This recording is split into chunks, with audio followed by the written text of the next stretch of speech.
Let's get some perspective on this matter of the Abia rerun election. Don't forget, Bayelsa people too will go to the polls. But much more attention now we're giving to these on the program today. Let's talk about the race and the preparations. Joining me via telephone, a lawyer and associate commentator, Mr. Gt. Ogunye. So sad we're not able to have you here on a Friday evening like this. Lagos is always very busy with its roads. Everybody wanted to get to where they are going to, and perhaps the reasons why you have not been able to make it there early enough. Thank you so much, Mr. Ogunye. But tell me, it looks so much that the Senate has been a place some of the governors returned to after their office, and we're seeing it clearly.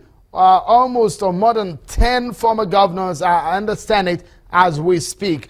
This particular one, we're seeing another former governor running in this race. Just how tight do you think this race will be for the people of Abia North Senatorial District?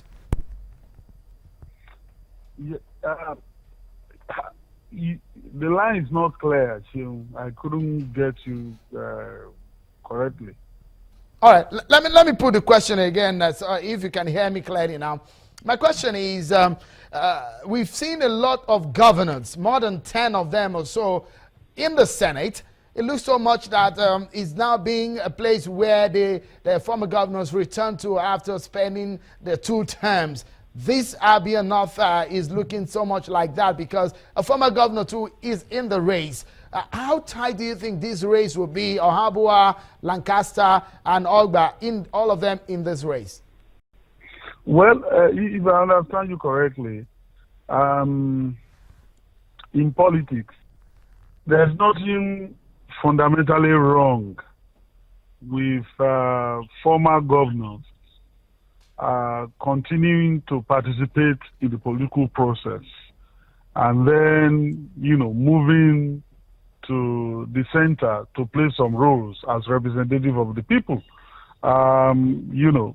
Just like rather than starting from a smaller constituency, then representing a wider constituency, which a state is, they choose to represent a larger constituency first and then diminish their political representation by representing a smaller constituency, which a senatorial district really is.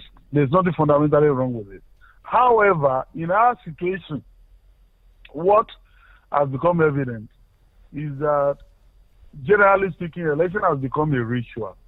And the process driven by passion for public service, the public good, integrity, and credibility of actors.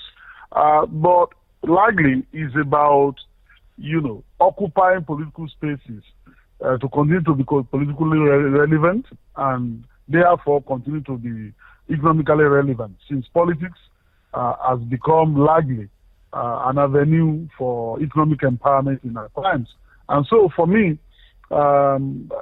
this election that is coming up in Abia is not different from what we're witnessing all over the country in terms of people who are politicians wanting to continue to be relevant and to continue to dominate the political space and continue to use politics largely for primitive accumulation of capital and resources. And so, for me, that's what is very important, looking at this election. Okay, Mr. Ogunye, this is the highest number of nullified or cancelled election from the appeal court in the last 2 decades or so in Nigeria. Very interesting times indeed, and we see INEC moving to swiftly adjust to some of the new dynamics of Nigerian voters and the dynamics of our electoral process as it's evolving every now and then. That on one side. Another issue to tinker with is the dynamics of the changes due to terrain. What we saw in Bayelsa State in the southern Ijaw, where INEC now have to collapse the accreditation and voting into one. What do you make of this? Yes, there's the significance of this exercise. For now, we all know that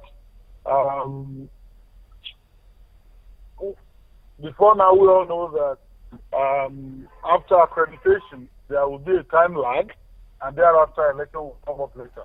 But I think that my own observation, what INEC is trying to do is to, learn from the botched is hard, and is therefore trying to streamline electioneering, particularly voting process. And I think that there's nothing wrong with that, except to say that,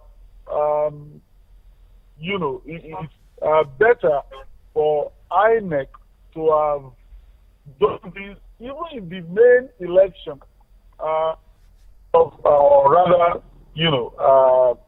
elections that are held right now, as a fallout of the notification of the outcome of the election in the main election.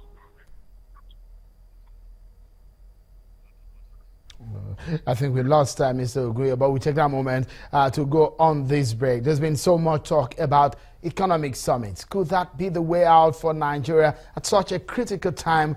We look forward to other lessons of Awolowo's ideologies and what benefit that could hold for Nigeria at such a time as this.